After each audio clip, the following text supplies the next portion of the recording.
School போயிட்டு வரீங்களா இல்லை டியூஷனடா? டியூஷன் தான்க்கா. ஊருக்கு கரெக்ட் டைமில் பஸ்ஸே வராது, என்ன பண்ணுறதுனே தெரியலடா. ஆமாக்கா, என்னக்கா பண்ணுறது? ஆமாம், காலையில் நீங்கள் அந்த மாமா கூட காரில் தானே போனீங்க, உங்களுக்கு ஃபோன் பண்ணி வர சொல்லலாம்ல. அந்த மாமாவுக்கு வேலை இருக்கும் போயிருப்பாங்க, சும்மா நம்ம பாட்டுக்கு போயிட்டு சும்மா ஃபோன் பண்ணிட்டு இருக்க முடியுமா? ஆமாம், எப்பப்போ ஊருக்கு போகிற பஸ் வரும் உனக்கு தெரியுமா? தெரியலிங்க தாத்தா, நாங்களும் அதுக்காக தான் வெயிட் பண்ணிகிட்ருக்கோம். எப்போ வந்து எப்போ வீட்டுக்கு போய் எப்போ சாப்பிட்டு ஹோம்ஒர்க் பண்ணி தூங்குறது, எப்போ பாரு பொழுதுனிக்கு இதே வேலையாக தான் போச்சு. நம்ம ஊருக்கெல்லாம் பஸ்ஸே வர மாட்டேங்குது. போங்கப்பா. ஸ்கூலில் போகிறக்கே 2 பஸ் தான் இருக்குது, அப்புறம் என்ன பண்ணுறது? வரும், வெயிட் பண்ணலாம். ஏய் மாறி, நீ எல்லா ஹோம்ஒர்க்கையும் முடிச்சிட்டியா? இல்லைடா டிங்கு. டிங்கு, நீ முடிச்சிட்டியா? இல்லை மாறி, அது வரைக்கும் நம்ம எதாவது விளையாடலாமா? ஓகேக்கா, விளையாடலாம்க்கா. என்ன விளையாட்டு விளையாடலாம்? இங்கே என்ன ஓடி பிடிச்சாடா விளையாட முடியும்? நார்மலாக வாயில் பேசி தான் விளையாட முடியும். சொல்கிறத சொல்கிறீங்களா? ஐஸ் ஐஸ் ஐஸ், 5 பைசா ஐஸ், ஆப்பிள் ஜூஸ், டிங்கு ஒரு லூஸ். போக்க, நான் கூட பேச மாட்டேன், சும்மா சொன்னேன்டா, சும்மா சொன்னேன். அக்கா, அந்த அண்ணா வந்திருக்காங்கக்கா. இவன் இதுக்கு கரெக்ட் டைமில் என்ட்ரி ஆயிருக்கான். ஏய் காயத்ரி, பஸ் வரத்துக்கு லேட் ஆகும் போல இருக்கு. வா, நானும் வீட்டுக்கு தான் போகிறேன், நம்ம போகலாம். அது வந்து தெரியும், எல்லாரையும் கூப்பிட்டு தான் போகிறோம். இவங்கெல்லாம் பின்னாடி ஏறிக்கிட்டும், நம்ம முன்னாடி உட்காந்துக்கலாம். வா போகலாம்.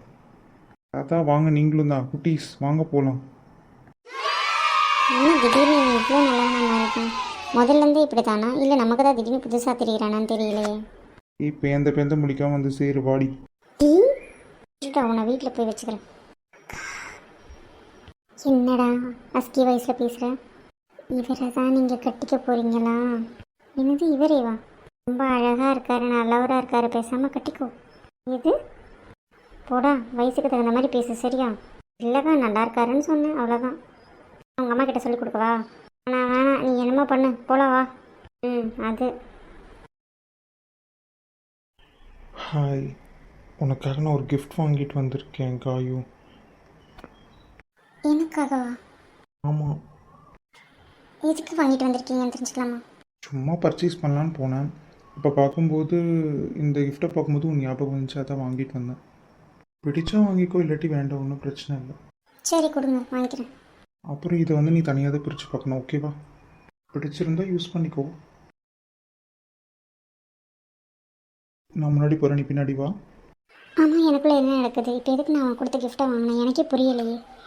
யார் வந்தாலும் என்ன பேசினாலும் திட்டி அனுப்புகிறேன்னா ரகு கிட்ட மட்டும் ஏன் பேச முடியல? ஒன்றுமே புரியலை.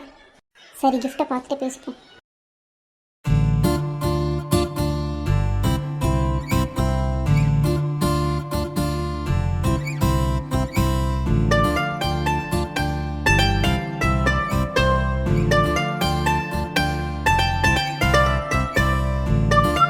அடடி, எல்லாருமே வந்திருக்கீங்க போல இருக்கு, வாங்க. பாப்பா வா பாப்பா, நல்லா இருக்கியா? நல்லா இருக்கேன்க்கா. திருவிழான்னு சொன்னதுனங்காட்டி எல்லாத்தையுமே கூப்பிட்டு வந்துட்டேன். பாருங்கள், எங்கள் அண்ணமையும் சேர்த்து கூப்பிட்டு வந்திருக்கேன். ஓ, முரளியனோட பையனாவன்? ஆமாம் ஆமாக்கா. அந்த பையன் பேர் தான் அர்ஜுன். அவனை தான் வந்துட்டு காயத்ரி கல்யாணம் பண்ணி வைக்கலாம் நான் ஏற்பாடு பண்ணிகிட்ருக்கேன்.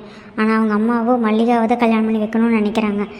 எனக்கு அதில் உடன்பாடு இல்லை. அதனால் எப்படியாவது நீங்கள் வந்து உங்களோட மாமா பையன் இருக்கான் இல்லையா வெற்றி, அவனை எப்படியாவது மல்லிகாவுக்கு கல்யாணம் பண்ணி வைக்கணும். அதனால் அவளை ஃபாலோ பண்ணி லவ் பண்ண வைக்க சொல்லு, சரியா? சரிங்க, சரி. அவங்க அம்மா கிட்ட எல்லாத்தையுமே சொல்லிட்டேன். ஆளை உங்ககிட்ட காமிச்சிட்டா பார்த்துக்கங்கடி. அவனை மட்டும் விட்டுருங்க, சரியா? இன்னொருத்தர் இருப்பான். 3 பேர்த்தில் யாரோ ஒருத்தர் அவனை கல்யாணம் பண்ணிக்கிங்க. மல்லிகாக்கெல்லாம் இந்த மாதிரி ஒரு வாழ்க்கை அமையவே கூடாது, அவ்வளோதான் சொல்லுவேன். சரிம்மா, நான் பார்த்துக்கிறேன், விடு. சரி, எல்லோரும் உள்ளே போய் கை கால் விளம்பிட்டு வாங்க, சரியா?